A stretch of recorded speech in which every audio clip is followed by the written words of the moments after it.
that the equator of the sun rotates every 26 days, while the north and south hemispheres rotate every 37 days. And what happens is this, so the bottom of the sun goes this way and the top of the sun goes this way, and you create torsion shear, it's called. And after a while this builds up, and it starts crossing each other and building up, and it takes about 25,000 or so years for this to just completely, and we're at that place right now. The sun used to be yellow. Okay, the sun is no longer yellow, it's white now. And I'm old enough to tell you it used to be yellow. And anybody my age will tell you that the sun definitely was yellow if you look at little kids' drawings from 30 or 40 years ago. Now they draw the sun as white, but we used to draw the sun as yellow.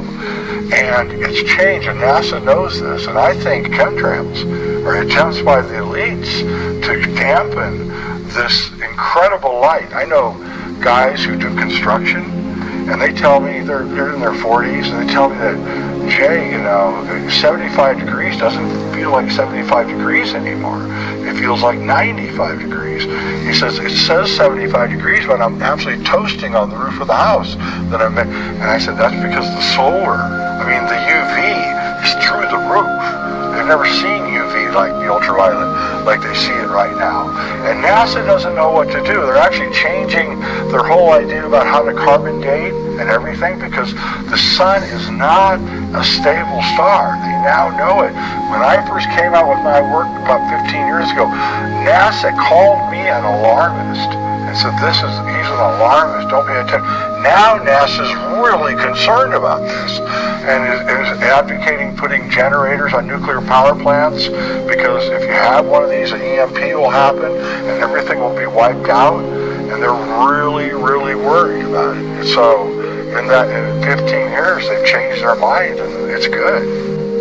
And I've been told the same thing, that they're really working overtime to try to make it. And there's different kinds. I've noticed that there's different kinds of chemtrails now. There's new kinds. It used to be just streaks in the sky that would blossom and connect to each other and create a silvery sheen blocking the sun. But now there's little spots that grow into clouds, odd-looking shaped clouds. And our beautiful weather in Colorado has really been kind of destroyed by these things. It's like almost every day, the silver sheen appears in the sky, destroying our bright blue sky, and it's getting kind of disconcerting. And you look at the drought-resistant seeds that Monsanto is developing, and it's like, well, why are you doing that, And they're worried about something. And this goes back into, the Al Gore, global warming, it's all our fault. Well, it's not our fault. It's the sun that's causing all the heat to go up. It's not the humans. I'm not saying I'm for pollution, I'm not, but I'm saying, one volcano going off puts out more pollution than, we do. And it's not that, although I think we should cool it on the pollution, but we've got to look at the sun. That's where the real problem is. That's what generates weather, nothing.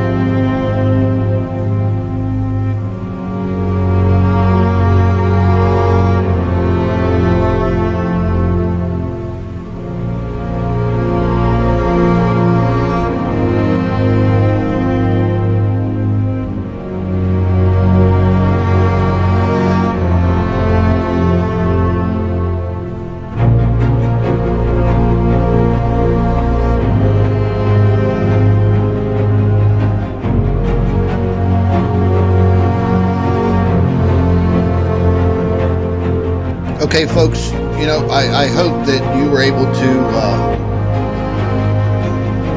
to understand what this man is saying. So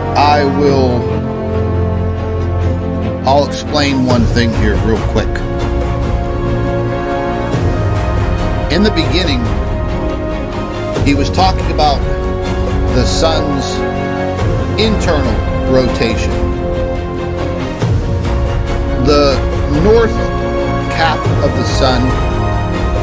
southern cap of the sun rotate differently and at different speeds than the equator. So every 37 days, the top of the sun and the bottom of the sun rotate 360 degrees.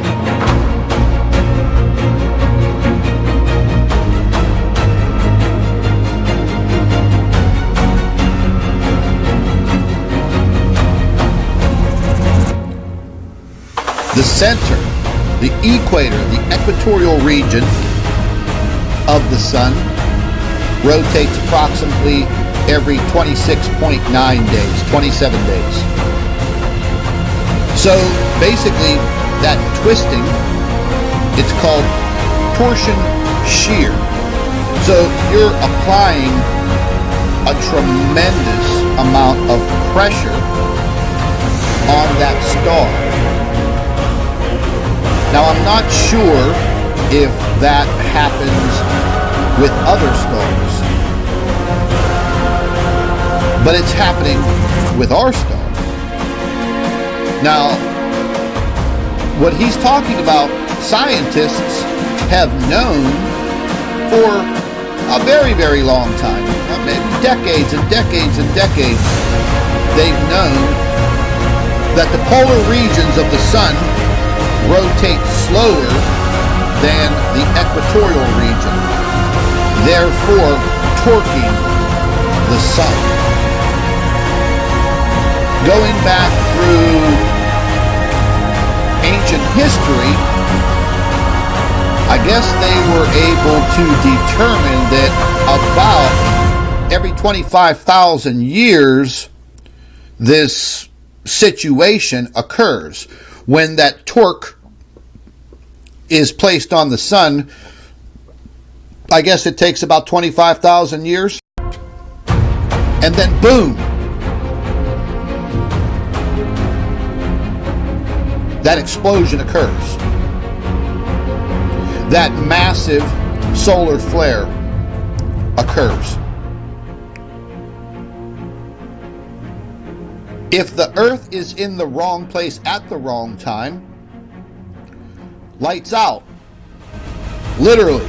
And I'm not talking about electricity. I'm talking about all plant life, animal life, and human beings. Destroyed.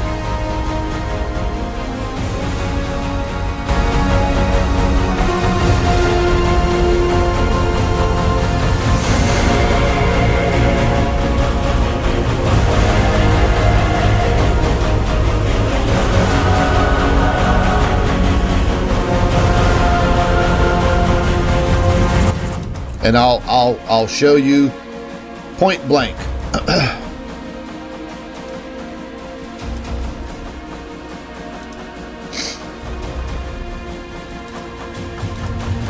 We're going to go to the SDO, Solar Dynamics Observatory.